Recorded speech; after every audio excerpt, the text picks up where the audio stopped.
حضرت امام علی علیہ السلام کی وصیت۔ اے میرے بیٹے حسن اور حسین، میں تم دونوں کو نصیحت کرتا ہوں کہ تقوی الہی اختیار کیے رہنا، اور دنیا تمہاری کتنی ہی طلبگار ہو، تم دنیا کے طلبگار نہ بننا، اور دنیا کی جس چیز سے تمہیں محروم کر دیا جائے اس کا غم نہ کرنا۔ جو کہو حق کی حمایت میں کہو، اور جو عمل کرو اجر الہی کے لیے کرو۔ ظالم کے مخالف اور مظلوم کے مددگار رہو۔ میں تم دونوں کو، اپنی تمام اولاد کو اور اپنے کنبے کو، اور جس کے پاس بھی میری یہ تحریر پہنچے، وصیت کرتا ہوں کہ اللہ کا تقوی اختیار کرے، اپنے ہر کام میں نظم و ضبط کا خیال رکھے، اپنے باہمی تعلقات درست رکھے، کیونکہ میں نے تمہارے نانا حضرت محمد مصطفیٰ صلی اللہ علیہ وآلہ وسلم کو ارشاد فرماتے ہوئے سنا کہ ان لوگوں کے درمیان اصلاح کرنا 1 سال نماز روزے سے افضل ہے۔ دیکھو، یتیموں کے بارے میں اللہ کو یاد رکھو، ایسا نہ ہو کہ انہیں فاقہ کرنا پڑے، اور نہ ایسا ہونے پائے کہ وہ تمہارے سامنے قسم پرسی کی حالت میں ضائع ہو جائیں،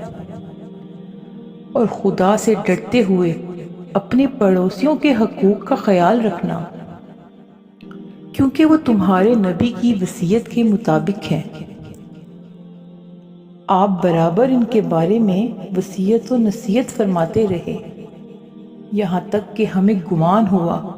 کہ آپ انہیں حق وراثت میں بھی عطا کرنے والے ہیں۔ اور دیکھو، قرآن کے بارے میں خدا کو نہ بھولنا، ایسا نہ ہو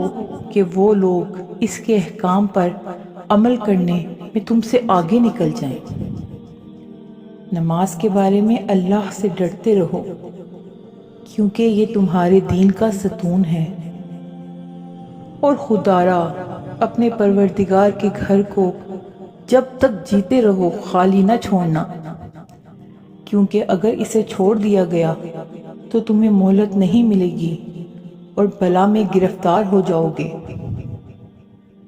اور خدا کی راہ میں مال، جان، زبان سے جہاد کرنے کے بارے میں خدا کو یاد رکھنا، باہمی تعلقات کو استوار رکھنا، اور آپس کی داد و دیش میں فرق نہ آنے دینا، اور خبردار، ایک دوسرے سے پیٹھ نہ پھیرنا، ایک دوسرے سے الگ نہ رہنا، امر بالمعروف اور نہی عن المنکر کو ترک نہ کرنا، ورنہ بد کردار لوگ تم پر مسلط کر دیے جائیں گے،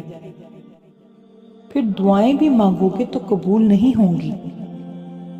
اے اولاد ابو مطلب، خبردار، ایسا ہرگز نہ ہونے پائے کہ میرے قتل کا بدلہ لینے کے لیے تم مسلمانوں کے خون سے ہولی کھیلنے لگو کہ امیر المومنین قتل کر دیے گئے۔ یاد رہے کہ میرے قصاص کے طور پر صرف میرے قاتل کو ہی قتل کرنا، اس کی ضربت سے اگر میری موت واقع ہو جائے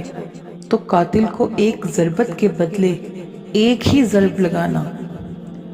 اور دیکھو،